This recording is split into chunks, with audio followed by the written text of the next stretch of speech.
I'm YUTING TAN, and today I'm going to share you my data story. The topic I choose is the impact of COVID-19 on game companies. I separate my data into four parts: introduction, methods, conclusion, and reference. And in the introduction part, I'll tell you how I process the data and the background of the story. Second, I'll show you some evidence to support my goal. And finally, I'll tell you my results and reference that I used. Let's go on part one. Here is the data cleaning, which shows how I process the data. And here is the data description. I choose latitude, longitude for the map, and cases date, which shows the numbers of diagnosis and confirmed date.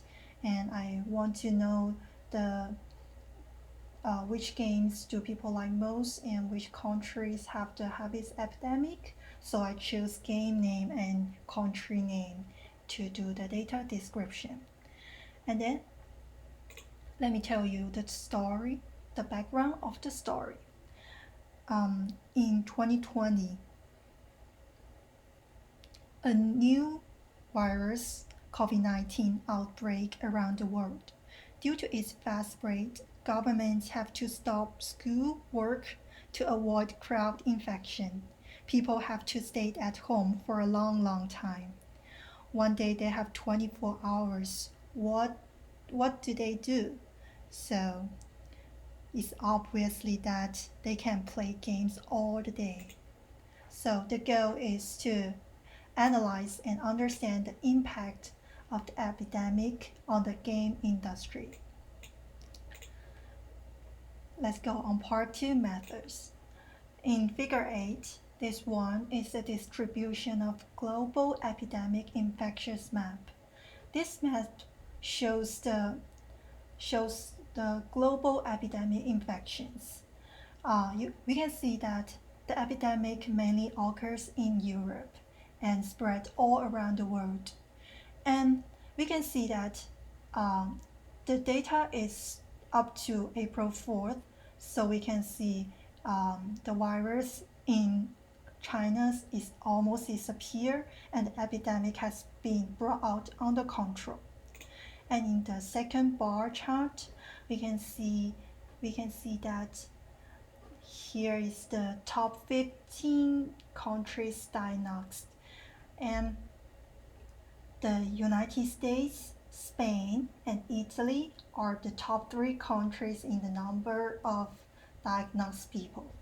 The number of diagnosed people in these 3 countries has exceeded 100,000 in April 3, and the United States has exceeded 25,000.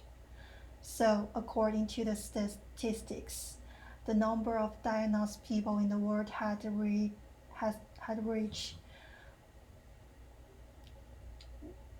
1,197,000, and the epidemic situation was very serious.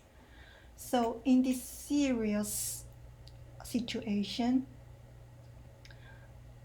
let's go on the third picture, figure C, which shows the trend of newly diagnosed people worldwide. We take top 6 countries as the example. So we can see in the picture, the overall trend in the picture is an upward trend. And after March 15, the slope of the newly diagnosed population in these 6 countries has obviously increased right here, and especially in the United States, this purple one. And the rapid increase in the number of newly diagnosed patients reflects the severity of the epidemic. So comparing the data of US to Italy, because Italy used the lockdown, so after March 15, their increase is slowly, but Americans are denied to do the lockdown, so their increase is also very high and fast. And in the fourth picture, we can see this picture is the number of Steam platform users uh, online at the same time. So we can see right here in the middle and the late March, the number of users have increased significantly and has been showing upward trend, not as wavy as previous 3 months. From figure C right here, we can see March 15 has a highly increased of the epidemic.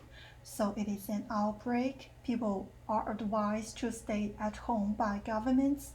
So in this picture, we can see the online persons are highly increased due to the reason that because they stay at home for a long time, playing games is a good way to spend time, which directly leads to a new high number of simultaneous online users on Steam platform. And in the last picture, we want to know which games do people like most. So many people playing games online at the same time. Which games do they like most? So in this picture, we can see this one and this part. We can see Counter-Strike 33% and Dota 2 22% are people's favorite games. From figure D, we can know that March in the medium March is the period of rapid sales growth right here. You can see in the middle March, the rapid growth is on the picture. So we can know from these pictures that the Counter-Strike and Dota 2 are indispensable, and the Steam company can focus on its development because many people online at the same time, so they would half of them choose these two games. So for the company, they can invest more money than they think because it is really a great deal. And in the conclusion, I have 3 conclusions. The first one is that stay at home can avoid COVID-19 because it spreads by people cough or something by the air. And playing games is really a good way to relieve boredom during epidemic. And the game industry please analyze the latest market data of GSD. It can show that the outbreak of epidemic obviously affected the sales of the video games. And the epidemic really has a huge impact on the game company. And we also know the Counter-Strike and Dota 2 is the most played game in the epidemic, so the company maybe focus more on it. And here's the reference I used. Thank you.